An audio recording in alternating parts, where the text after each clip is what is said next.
Self-respect is the root to self-discipline. The sense of dignity grows with the ability to say no to oneself.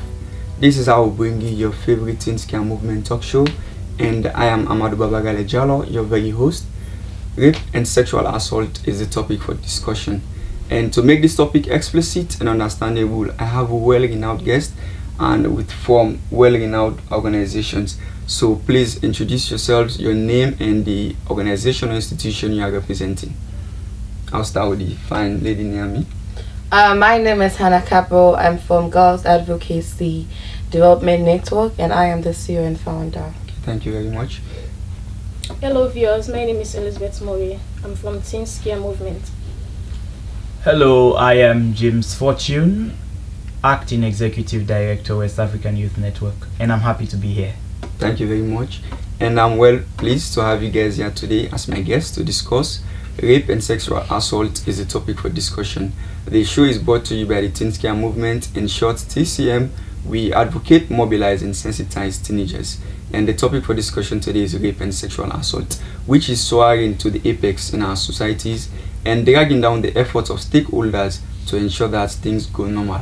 However, things have not been going accordingly. So today we're going to find out the causes, effects, and the solution to end this menace in our society with the help of my now guest today. And I know the term rape and sexual assault, it is not a new word to you, but basically there are certain things you need to know about this. That is why I have my guest here today. So I'll take Boss Fortune. What do you understand by rape? What is rape? Okay, thank you. Basically, it's a sexual activity that lacks consent. That is what amounts to rape. In Sierra Leone, here within our context, a child that is below the age 17, that is not yet 18, is incapable of giving consent. So whether, quote and unquote, you say, hey, I be askam for so I no askamo, that is off the table. Because the law says they cannot consent. For adults, people that are over 18, they can consent to be involved in a sexual activity with another person. Now, if that other person have a sexual intercourse with the other person without their consent, it amounts to rape. So the bottom line there, it has to be consensual. It has to be something that the other party agrees to, something that they want. But least do we forget, as I already stated, a child cannot consent. So the issue of giving consent does not apply to children. It does not. So as long as they are below the age 18, they cannot give consent. Okay. So when we take a look at the other aspect of the topic, which is rape and sexual assault, so I think they are quite different, right? And when it comes to sexual assault to that of rape, as earlier I've mentioned that rape is like the basic of it is consent, and which young children cannot give a consent. So now let us take a look at this sexual assault. Okay, thank you. Now maybe I would retract a bit and just add something for the rape aspect. Rape involves the least touching of another individual without their consent. Now, you can insert your finger into someone's nose. It can amount to rape. Into the ears of the other person, that as well can amount to rape. And into other openings as well. Okay. So all of those. Now, sexual assault, it involves the least touch. You might not have even touched the person, but you're watching the person in a way that makes them feel threatened or make them feel unsafe, or you are harassing them one way or the other. Okay. You may not have had that physical contact with them, as in the actual sexual activity, but then you're doing something that amounts to assault, and that applies to both children and even adults. There are older men or even people of the same age that are of the habit of just, touching girls in sensitive body parts or areas, or looking at them in a way that makes them feel one way or the other. So it can amount to assault. Like you're saying sexual assault doesn't really mean like you have to get like in contact or the activity of course. So touching the breast of a woman, for example, that amounts to sexual assault, as long as it is without their consent. Okay, thank you. Yeah, because we cannot tag that as rape because there is no insertion of anything, there is no penetration. Because for an act to amount to rape, there has to be some insertion, some penetration and all. But for sexual assault, the least touching of the next person without their consent can amount to rape and sexual assault. Yeah. Okay, that is well understood. That within the act rape, the difference you have to get an insertion with the person, and sexual assault, which comes in that you can even watch someone or touch someone without the person's consent, that could lead to sexual assault. So now the other thing to this menace in our society, which is rape and sexual assault, we would like to know the causes of this act. As I normally say, nothing happened because of nothing. Something happened because of something. So I'll take the fine lady besides me, and I'll keep calling you fine lady because you are. So what are the causes for sexual assault in our communities these days? Thank you so much. For me, I would say that one could be lack of sex education in the school system. This is what now we're advocating, that sex education needs to be included in the curriculum, because when there is no awareness on this sexuality, yeah, exactly, it's very difficult for these boys and girls, especially adolescent boys, to comply to this. So I think one is sexual education. But in the instance that some schools might have been doing this, and you see, when these children, most times when they go home, they have to talk to their parents, and you see that some of the parents are against this. What do you think about that?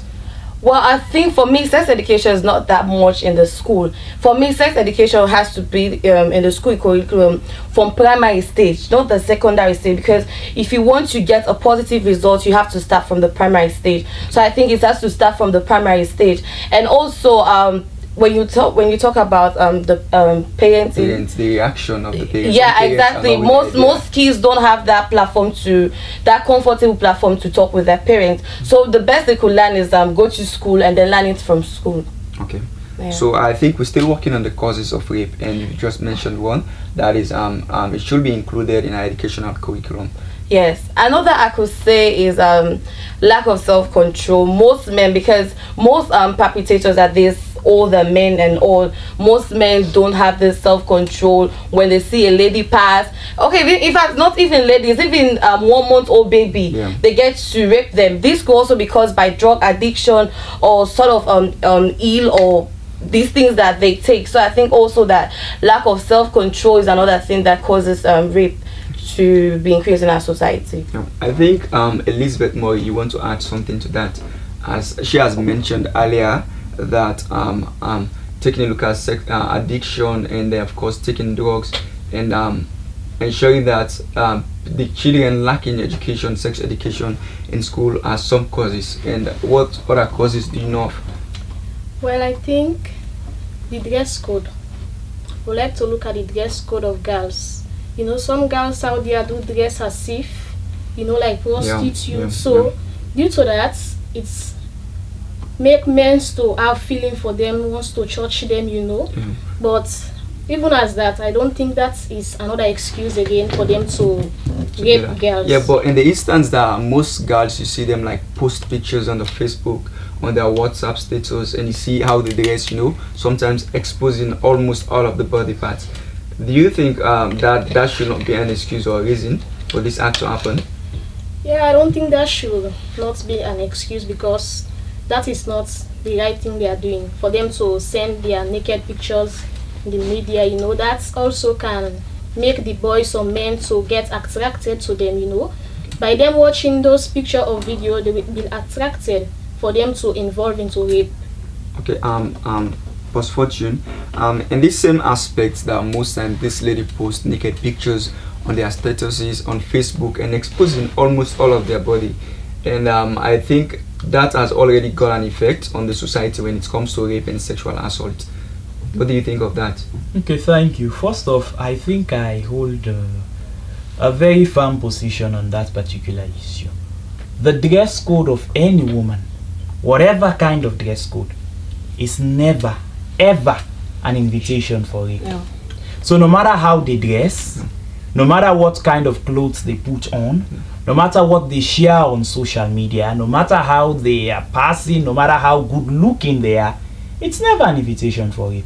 So that we are totally ruling out. That is not an excuse to say, okay, she looks too attractive, she was too fine, she dresses too good, so that is why I'm raping her. I mean, tell me what's sexy about a 5-month-old baby? What's is it the speech that comes out of their mouths that is so sexy? Because a baby does not, 5 months, thoughts are not even there. Yeah, but yet still you see a man say, you sexually penetrate such a baby. So it tells you that it is not about dress code. It is not about the woman attracting them. It is their desire that pushes them to do something that they themselves knows it's wrong. So you saying like the men are mostly to be blamed for this act? Of course. Yeah, Sexual rape. When a man rapes a woman, it can happen in the reverse though. Yeah. I'm not blaming a man. Yeah. We're talking about rape. So I'm talking about anybody that rapes another person. Yeah. It could be that a man rapes a woman. It could be that a woman rapes a man. So in any of the instance, whether it happens in being a man rapes a woman or a woman rapes a man, whatever whatever the case may be now, it is still wrong on the part of the person that carries out the but action. yet we see most of these guys when they fall such in these situations, you see they telling you that she was too attractive, and when I met her, that I want to date her, I want to be with her, and she rebuffed and said she's not going to be with me. That gave me the cause to go do that. Okay. You see, whenever people do things that are wrong, they always try to find an excuse. Yeah. Rape is rape, no matter what name we give it. Whether quote and unquote I be smile to her and I smile back, so I be fit to say don't agree. One smile to her and the other day, the next day pass with shortcut, so I fit to say it already. It's not it. Rape is rape. We cannot actually, I see no way that we can find to actually justify you actually having sexual interaction with another person without their consent. So it just can't be justified as long as they've not consented to it. Okay, thank you very much. So Elizabeth Murray, in that aspect of the dress code, what do you think? Do you think that this child should keep dressing like this, or they should maintain their dress code, because society is going wayward now? Well, you cannot ask someone or show someone the way they should dress. Yeah. It's normal. Everyone can dress the way they feel like, But yeah, that should not be the reason for men to rape girls. But better still, do you still suggest that they should be dressing properly? Yeah, they should be dressing properly. Okay, thank you very much. Irrespective of the fact that dress code is not the issue for you to go and do this barbarous and inhuman act, we need to stay clear and be positive always. The discussion is brought to you by the Teen Scare Movement. We're going for a short break. Stay with us, we'll be right back.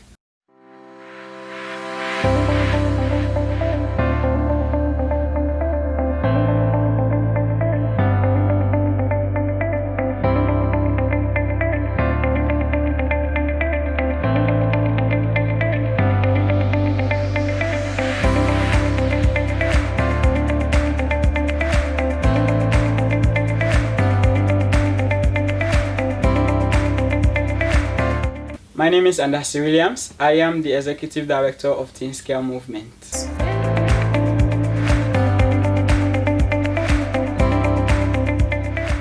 You're watching a program brought to you by Teen Scare Movement. Welcome back from that short break. The discussion is brought to you by Teen Scare Movement. We advocate, mobilize, and sensitize teenagers. Rape and sexual assault is the topic for discussion. So back to you guys with me. We've discussed what is rape and sexual assault, and we've distinguished the two terms. And of course, we've known the causes of this act. So now let us move on to something very key, okay? Of course, who do you think are the main agents or the people responsible for the act? I'll take Mr. Fortune for that question. The main agents? Yeah. Agents of rape are the people that rape. They are the agents. They are the ones that does the act, and that's just it. And there are no strict category of people. They can be your father. Yeah. They can be an aunt. They can be an uncle. They can be a brother, a sister, a nephew, a niece, people around in your community. They can be strangers. I mean, they can be anyone at all. But studies have proven that more often than not, it happens to be that the people that actually are involved in rape activities are people that are actually close to their victims, because it's just like when a tiger is hunting, they are very careful. So that is how rapists are. They are very careful. They try to lure you, bring you close, ensure that you trust them. They get close to you and there is that confidence in them, and then they strike. So they are anyone at all. Yeah, I like they that could be one. even presenters as well. And guests. Yeah. Guests in So shows I like that one. Especially men, particularly men. They can be careful men. Well, I will not categorize the rape as in men and women. But they're the most. Only God knows how many times some men have been raped. But Yeah, we haven't keep seen it a it secret. yet on Yeah, we'll keep record. it a secret. Okay, I like that one. The major agent of rape is anyone. So we're moving on now to the effect of rape on the victims that are found in this thing. So I'll be taking you, Madam Hannah. Most times we see the people that get most effect are the ladies. Okay, so we might want to know here today the effect it has on the victim. Rape is a barbaric act and it should not be condoned in a society. You know, most of these young girls or women that are raped, you see that it affects them mostly physically and also mentally. Yeah, they don't feel comfortable with themselves. When they walk, they think that something is wrong with them. There is this depression that wherein mental comes in. You know, they don't feel the same way they were before. Some of them will have this night deans and sort of that. So I think the effects are so many, but I think that are most particularly ones that mostly happen. Do you think in relation to their communities or societies, they feel among or like? Yeah, exactly. Most of them don't feel that they accepted anyone, because I had a talk with like 15 years old girl who they raped, because most people say that when you're past the age of 13 and above, that is not rape, but that actually happened. Rape, Rape, as just as Fortune says, rape is rape, no matter how it is. Rape is rape. They think that they don't feel belong anymore. Most of them, they are scared not to even interact with their peers and sort of that. So yeah, most times like their friends, they can't even mingle. Yeah, exactly, because I will sit here, I know my condition. Yeah, everybody knows. They will think that, because they will as what I said, they'll feel so bad that thinking that even that person know. They don't even feel accepted where they are. Okay, thank you. So I'll still take Elizabeth Murray on the same question. The effect the effect rape has on the victim. Well, rape has so many effects, like physical, emotional, and mental effects. For the physical effect, it can lead to unwanted pregnancy. And if someone is being raped and she got pregnant, she will be thinking of removing the pregnancy, and that also can lead to death. Or some of them, they go and do something like suicide, kill themselves, because they will be ashamed of themselves, community they are living, and the society at large. And also the mental effect on them is the flashback they will be having during the time they were being raped. And also they will have the fear also to say it out to the society, for people to know. They rather keep it to themselves, not to tell anyone. What about in the instance of their health? Do you think their health is at risk, irrespective of the abortion? Because I know there are a lot of sexually transmitted diseases and the likes. Yeah, their health also can count, because it can lead to bleeding, stigmatization, and even it can damage their womb for them not to even get pregnant again. Yeah, on the aspect of the effect on the victim, I think Boss Fortune want to say a few towards that. Yeah, I think that it has a lot of impact on the life of an individual that have been raped, because mostly psychological. You see, when kids at a very young age, when they are raped or sexually abused, they tend to lose self-confidence. They tend to lose themselves. As that is why, you see, that's the seriousness of rape. Yeah, they tend to lose themselves, and going forward they will just be living, but they feel so empty. And only you talk to a victim of rape and they tell you that since the day they've been raped, every night it comes again. The feeling never gets old. It haunts them, and it's very, very bad. Imagine a child being raped at age 14. For the rest of her life, she has to take that trauma with her. It's something very bad. It can lead to death. You have lots of sexually transmitted disease. Some kids could not even get pregnant when they are older, simply because of that was done to them. So it is very, very bad. Experts will tell you more about the health damage that rape has on kids, especially those that are not matured, and it's a bad thing, and it should not be encouraged in our society, because rape destroys the very fundamental dream of the nation, that is for developed nation, making our country better and all. But if the younger ones that are coming up, that are supposed to influence this change, their future is being taken away from them. Thank you very much. It is really bad, so we need to abstain from that. So now, in all of this, the effect on the victim, and of course we need to know the role of the parents and community members to ensure that they tackle this issue and ends, because the things are not happening somewhere else, they're happening in our society, in our homes, in every place you think of. So now I will take you for the role of the parents in ensuring that the act stop, and if any fall victim, what the parent should do to ensure that the child live up to the dream again, if he or she is alive, and so. Most of these people that encounter rape are vulnerable people.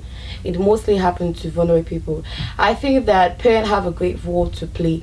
I can recall back when you told me about the causes of rape.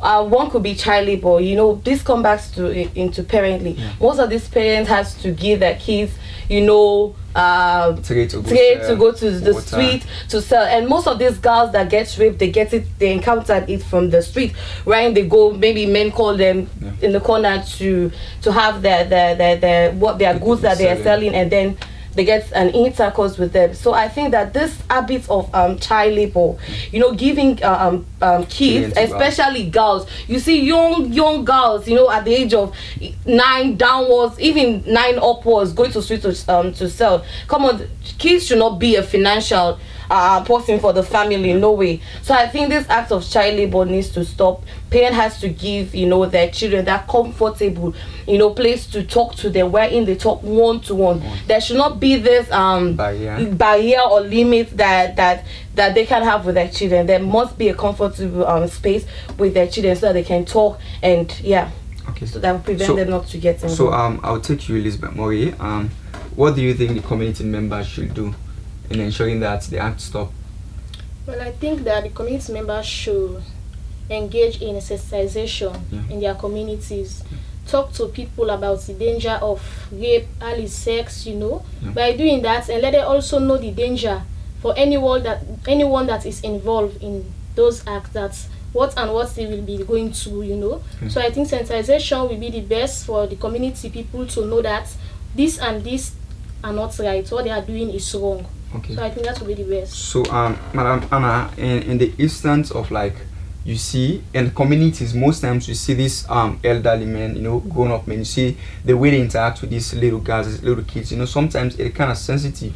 You might know what is going on. So if you as a community member, if you see such, what do you think you should do? I think it needs to stop, because where this rape start is last day, quote unquote, hey, this are me woman, so come back and take money. Now they start. So if I am a parent, if I see that happen, or a community member, I need to stop that. Picking for big picking, not that time for being tell and say, now me work this, now me woman this. No, that needs to stop. And what I want to say is that the victim should they should stop exposing the victims. They should now start to expose the perpetrators. I think that time people have it consciously in mind that when they do this, this is what they will face at the end of the phase. Okay, so I'm taking Boss Fortune for this one, and of course we can talk about the community and parents and ensuring that the act stop without talking about the government, because we can say the government is the mother of all mothers and of course the father of all fathers, so they have a very key role to play in this aspect. So what are the roles of the government to tackle this menace now? Okay, thank you. I think the role of the government is to ensure that the law is implemented and to ensure that there are structures within the communities that follow through some of these cases, that when there is an incident of rape, that it is taken to the police station. If it is indeed found that there is a case against the accused, it is taken to the court, and whatever decision that the court hands down, it should be followed through, that indeed the person that the decision is handed down against faces the full consequence of their action, not just left like that. Of course, government has been trying and there are lots of efforts on their part. For example, the Sexual Offences Act, it has been repealed. Now we have the Sexual Offences Act of 2020 that carries much more weight as opposed to the previous one that we had. So it tells us that yes, there is that kind of willingness on the part of government to actually see it through. Again, when we talk about government, if you ask me, it is not just the president, the vice president, and the ministers. Even us seated here, we are part of the government. So it tells us that we are all part of the process. So if you witness an incident of rape, the case is taken to the police station by the family members. Family members, you should realize you are also part of government. Ensure that you follow through. At times what happens is when there is a rape incident, maybe because of anger, you just see the people rush to the police station. Hey, this is a rape. Then the police now do their investigation. But apart from that first day, when they leave the police station, they go home. They will never come back to the police station. Come on, you cannot keep an accused forever. Mind you, the person in the cell is only an accused.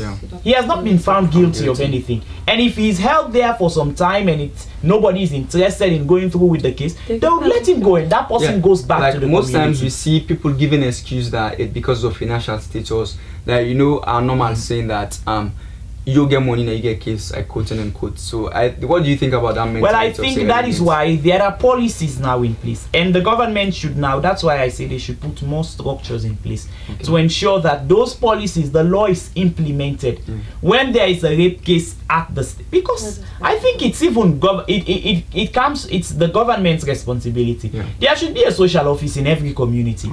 Social welfare, we have a whole Ministry of Gender and Children's Affairs. I think they should be championing that cause, because when a case of sexual assault or rape comes to the police station, it should not even be whether the family wants to prosecute or not. It's now a state issue, because the issue of rape has been declared one that is of health or state emergency. We've declared a state of emergency on rape or against rape. So it tells us that it is now in the hands of the law in itself. We should see it in action.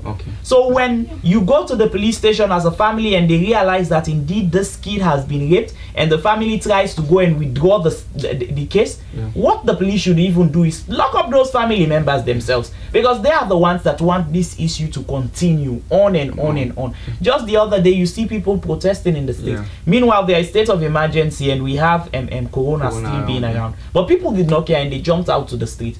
So you see that if we could all take responsibility rather than being reactive, if we could be proactive and try to see how best we stand against some of the people that were out in that state, those were people whose kids have been raped before, but they withdrew the case from the police station. Now they see that this one has been raped and she died. They see it now as a possible means to also vent out their anger for something that they failed to do before, and they are now out in the street. Sorry, please, I want to add them down, because now for any platform I want to say this out. In asking the question what the government should do, yes, the government is really trying to put things in place. And Fortune was talking about structuring. Now the police are the people that mostly are championing this case for it to be charged to court. Now part of this police is the FSU. there must be a strong structure in terms of the FSU, because they are in charge. You know, I was dealing with a 12 years old girl who was raped at the Funkia community. So I went to engage the police, and they were telling me that they don't have mobilization in terms of car to go to arrest these perpetrators or whatsoever. They don't have stationaries and sort of that. So I think the government needs to put more hands to the FSU, because most of these police have to take their own bear transport to able to transport these people. Yes, exactly. Go for investigation.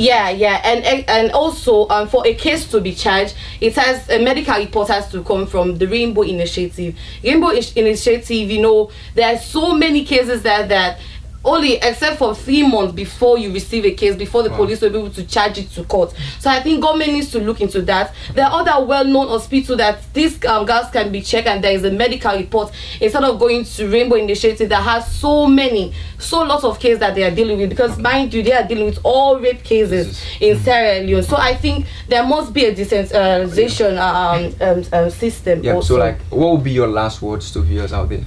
Well, as I said earlier on, that rape is a barbaric act and it should not be condoned in a society. You man, when you know say you feel it don't occupy you, at least prostitute and then at it wait for go pull and pa.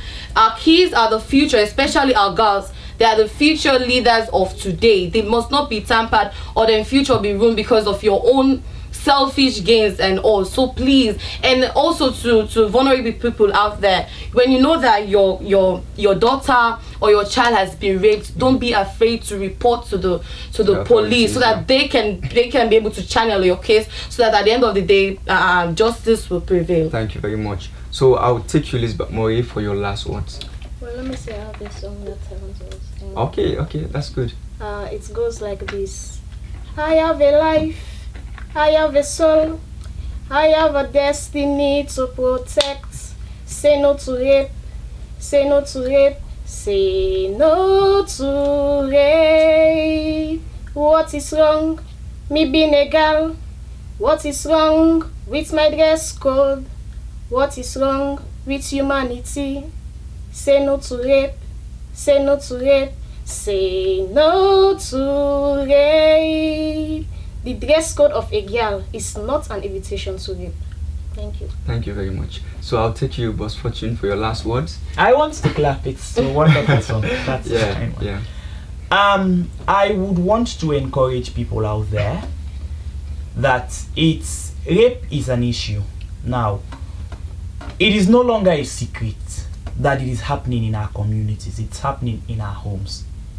What we need to do is to come together to fight against it. Just like how we are fighting against the corona now. Rape now a big issue. Now an issue of concern for we all.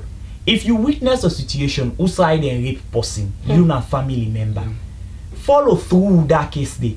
Not say because the person will do am na a family member. There is a whole lot chances that person dey, he go do am back again and again. When you kego a rapist na police station and then lock him up and he face the punishment where he deserve, not all because you hate him, it is because you let that person dey, you let he learn from his mistake. Through the lock where then they lock him up, now I make its correctional center. It's no longer the name that he used to have. He go able for learn correction. By the time when they come out, he go able don't become a better person. But if you allow him for go scot free, you allow him not let anything, the police not come in and not face the consequences of the action. He go talk him to another person. We go don't say and say, but if this man rape 30 days they pass, so myself can do him and myself go they pass. So let we all come together as Sierra Leoneans. Let we not wait so till there is another case of Khadija before we see the realization. For talk to we community, we family, we who side we day, we friends them about the issue of rape, that it is bad and we should not allow it to go on in this of our country, Sierra Leone. I believe together we could do more. Thank you very much. I'm well pleased and happy to have you here today as my guest. Indeed, rape is a barbaric act. And of course, it is we, us, you, that is going to end this act now. We are all part of the government, and without us, there would not be normal functioning of the government. So let us stand up and let our voice be heard. It is said that he who lives without discipline dies without honor. This is our wrap up the program. It has been an educative and inspiring moment with you guys all, and I hope the message will be comprehended as well as it has been rendered well. The program is brought to you by the Teen Scare Movement, in short TCM. We advocate, mobilize, and sensitize teenagers. This is our wrap up the show, and don't forget to like, subscribe, and don't hesitate to make your comments. Thank you. See you or join us in our subsequent programs.